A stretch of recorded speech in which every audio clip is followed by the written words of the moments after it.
Most collagen synthesis takes place in cells called fibroblasts, which you can recognize by their spiky shape. Let's take a look inside the fibroblast and go through the steps that lead to the final collagen molecule. Protein synthesis, hydroxylation and glycosylation all take place inside the cell, and proteolytic processing and cross-linking takes place outside the cell. For the step 1, it's important to know a few things. Which steps take place in which subcellular compartments, the particular amino acids that are most common, and how they're modified. So you might have a question stem that describes a kid with a defect in collagen synthesis, and then they ask you what's the most common amino acid in the protein that's defective. Do you know what that would be? The most common amino acid in collagen is glycine. And by the way, proline and lysine are the other two amino acids you should associate with collagen, since these are the sites of important post-translational modifications. So since this is a protein that will end up outside the cell, is it synthesized in ribosomes on the rough end of plasmic reticulum or ribosomes floating around in the cytoplasm? That would be the rough ER ribosomes. So the first thing we'll make is the pre-pro collagen alpha chain, and then hydroxylation and glycosylation both take place in the ER. So here's another question you can get in your exam. Someone who's been sailing around the world and had limited access to fruits now has knee pain and bleeding gums. What step of collagen synthesis is not working properly? Well, this is a classic case of scurvy or vitamin C deficiency, in which defective collagen makes you bleed, especially if you have more gums, and also in your joints, which can cause joint pain. And which step in collagen synthesis requires vitamin C? Hydroxylation. Enzymes will hydroxylate prolines and lysines, and these hydroxyl groups will be used at the end of the whole process to link triple collagen fibers together, though I'll get back to that in a minute. The other modification in the ER is glycosylation, in which either a single glucose or galactose molecule is added, and this is only done in lysines. So why do you need to glycosylate your pre-pro collagen? Because these sugars allow the molecules to stick together to form pro-collagen and form a triple helix, and they're also held together by hydrogen bonds and disulfide cross bridges. A mutation that disrupts glycosylation and therefore prevents the triple helix from forming can cause osteogenesis imperfecta. Procollagen is then transported from the ER to the Golgi, and does that step require COP1 or COP2? That would be COP2, which is for anterograde transport. What happens to collagen once it's in the Golgi? Actually, not much happens in the Golgi at all. It's just used to transport the molecule out of the cell. So after exocytosis, procollagen is cleaved at both ends to make tropocollagen. It's cleaved at lysines in disulfide-rich regions of the protein, and then individual tropocollagen molecules are covalently bound together between lysines and hydroxylysines, which is catalyzed by the enzyme lysyl oxidase. What ion does lysyl oxidase need to be able to function? That would be copper. And by the way, lysyl oxidase is also needed to make elastin. This results in the final product, collagen fibrils. A deficiency in this last step is one of the important causes of Ehlers-Danlos syndrome.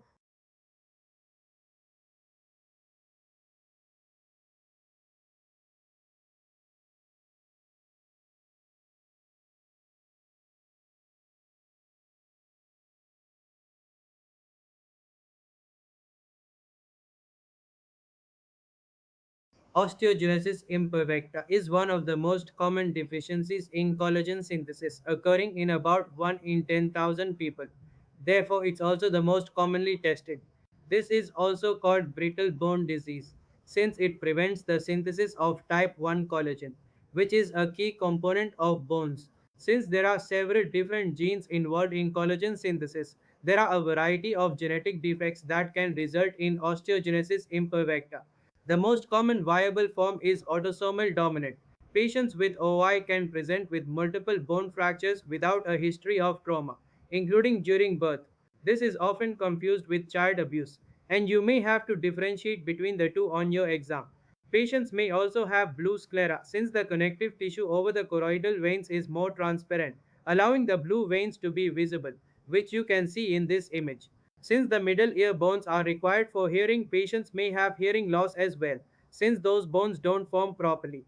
Lastly, patients have dental imperfections, since they can't synthesize dentin properly. Alright, let's go through a couple questions before moving on to the next section. We'll start with this one. A young father brings his 16-month-old son to the emergency department for the third time in 6 months.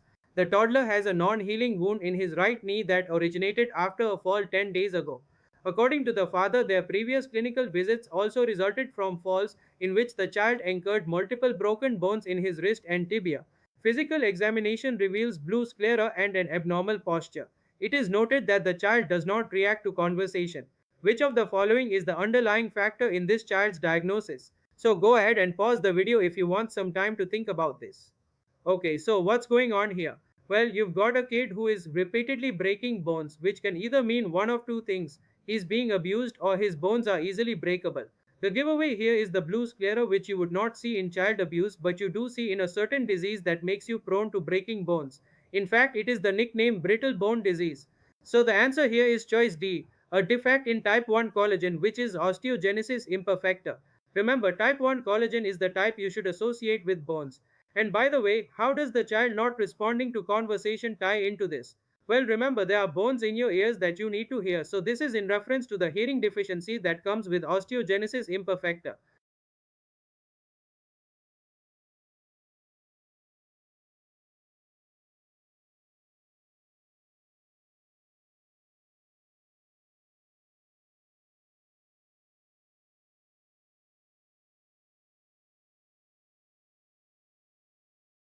There are several types of Ehlers-Danlos Syndrome, all of which involve hyperextensible skin, which you can see in this image.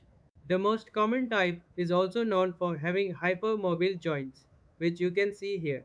Some other types you should be aware of are the classical type, which is from a defect in type 5 collagen and also comes with joint and skin symptoms, and the vascular type, which can come with easy bleeding or bruising, but also the more dangerous issue of barrier and organ rupture. This one is typically caused by a defect in type 3 collagen. Depending on the specific mutation, these can be either autosomal dominant or recessive. I wouldn't worry too much about the genetics or the type of collagen for Ehlers-Danlos, since there are so many different types with different ideologies. But you should be familiar enough with the symptoms that if you see hyperextensible skin in a question and they're asking you what type of vascular pathology you should be concerned about, think of barrier. Okay, let's do one more question before moving on.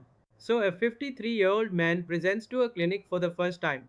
He has not seen a doctor in years until a few months ago when he presented to the emergency department with severe headaches and underwent life saving brain surgery. On examination, you notice he has flexible joints and compliant skin, as well as an abundance of bruises all over his body. When asked, he says these things run in the family but have never caused him any problem. What defect is most likely contributing to this patient's disease process? So again, you can go ahead and pause the video if you want to think about this. Okay, so this guy has hyperextensible skin and hypermobile joints. That narrows it down really quickly to Ehlers-Danlos syndrome, which is caused by a defect in what? Well, that's actually a tricky one because there's a lot of different types of Ehlers-Danlos caused by defects in different types of collagen. So now we need another clue from the question, which is his life-saving brain surgery. Why would someone with Ehlers-Danlos need brain surgery to save their life? A barrianism, which you're going to see in the vascular type, and this is caused by a defect in collagen type 3. Now another noteworthy guess would be that he had Marfan syndrome, which is a defect in fibrillin, because that also comes with hypermobile joints and barrianisms. But you wouldn't see hyperextensible skin with Marfan, and they would also probably give some more Marfan specific signs like tall and thin with long thin fingers.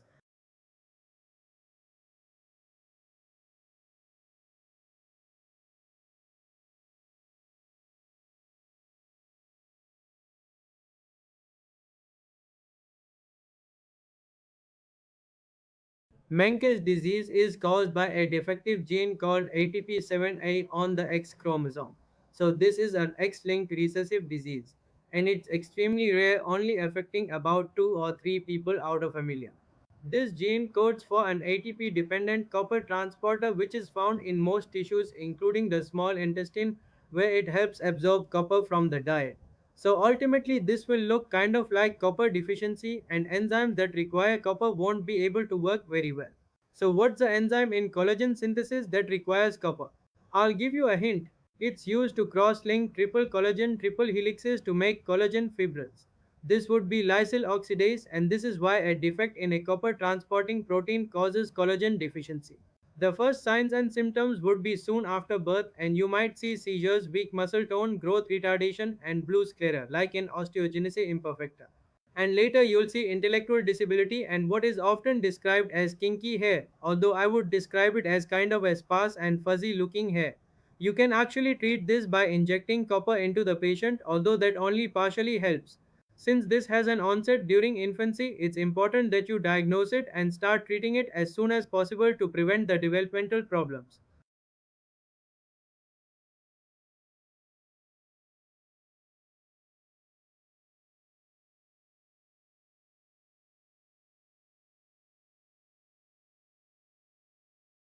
Alright, let's bounce on over to another topic, elastin. Sorry for the bad joke, hopefully that's not too much of a stretch. Anyway, as its name suggests, elastin is an elastic molecule and it's found in everything that needs to be stretchy, like the skin, lungs, large arteries, elastic ligaments, and vocal cords. It's pretty similar to collagen in that they are both rich in proline and glycine, but it does not have hydroxyproline or hydroxylysine. Another similarity to collagen is that elastin is primarily produced by fibroblasts. So, how is elastin made? Well, tropoelastin is secreted by these fibroblasts and then cross linked to other tropoelastin molecules along a scaffold of fibrillin. It's this cross linking of tropoelastin molecules which gives elastin its elastic properties. So, what happens if you have a defect in the fibrillin gene? This is actually the cause of Marfan syndrome, which affects about 1 in 5,000 people. Marfan syndrome is a connective tissue disorder that mostly affects the skeleton, heart, and eyes. Findings include someone with tall stature with long extremities and arachnodactyly, which means long tapering fingers and toes. These patients will also have pectus excavatum, which is a concave chest like you can see here, and hyperextensive joints. They are also more likely to get cystic medial necrosis of the aorta, which you can see here, and this can result in aortic incompetence, a floppy mitral valve, and aortic dissection, which is bleeding into the wall of the aorta. Patients with Marfan's can also have subluxation, which means dislocation of the lens of the eye. Okay, so let's say you have a test question and there's a tall, thin patient with long fingers and a concave chest, and they present to the emergency department for sudden onset of the worst headache of their life, maybe with nausea and vomiting. What happened? Well, this is of course a patient with Marfan syndrome, and one of the most dangerous manifestations of this disease is a ruptured berry aneurysm. And where did this patient have a berry aneurysm? The circle of Willis. When these things rupture, you get a subarachnoid hemorrhage. So if a Marfan patient has these symptoms, this should be the first thing on your mind. Alright, what other genetic diseases are risk factors for berry aneurysms? The two most important ones for the step 1 are autosomal dominant polycystic kidney disease and Ehlers-Danlos syndrome. Do we commonly do screening tests for ruptured berry aneurysms in these patients? Well, this is controversial, but generally it's not recommended. Mostly because most never rupture and there's a significant morbidity from trying to treat them. Alright, back to elastin. So here's a question for you. A 40-year-old woman presents with gradual onset of new shortness of breath and nausea. You order a bunch of blood tests and you find that liver enzymes are elevated. She has no significant smoking or alcohol history. What genetic disease related to elastin could this be? It might be alpha 1 antitrypsin deficiency. Alright, I'll explain and let's take a step back. So, how is elastin broken down? Normally, elastin is broken down by the enzyme elastase. To prevent elastase from breaking down too much elastin, the protein alpha 1 antitrypsin inhibits elastase, thus preserving elastin. So, if a patient has a deficiency in alpha 1 antitrypsin, elastase is overactive and it destroys elastin. This is often caused by a lack of alpha 1 antitrypsin secretion from the liver, and if it can't be secreted from the liver where it's being produced, it will accumulate and cause cirrhosis. This also creates problems in the alveoli of the lung, where breakdown of elastin results in emphysema, especially in patients who smoke cigarettes, since cigarette smoke also inhibits alpha 1 antitrypsin.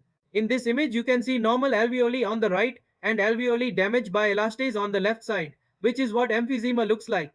A common treatment of alpha 1 antitrypsin deficiency is intravenous infusion of alpha 1 antitrypsin. And interestingly, this also helps patients who have emphysema caused by smoking. That kind of makes me wonder if infusing ourselves with alpha 1 antitrypsin might keep our skin looking younger later in life.